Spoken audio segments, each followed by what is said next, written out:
चलो। हेलो दोस्त, नमस्ते, प्रणाम और स्वागत करते हैं मनीषा निषाद के चैनल पे। तो दोस्तों,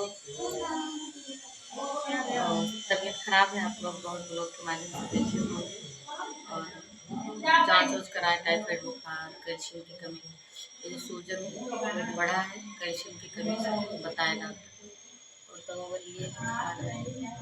दोस्तों, आज मामी का तबीयत खराब है, इसलिए बहुत ज़्यादा बोल भी नहीं पा रहे हैं और पूरे शरीर में सूजन आ गई है और उसके बाद टाइफाइड बुखार हुआ है। इसलिए मंगलवार को, मतलब कल ब्लॉग बना के डाली थी कि हाँ मत आना मंगलवार को, फिर भी बहुत लोग आए थे। शायद हम तो अभी आए दोस्तों, जा रहे थे कहीं पे, जा रहे थे रिश्तेदारी, तो हम सोचे चलते हैं थोड़ा मामी को देख लेते हैं, इसलिए आए थे। और देख लीजिए चेहरा कैसे हो गया है, सूजन आ गया है, बहुत ज़्यादा तबीयत खराब है।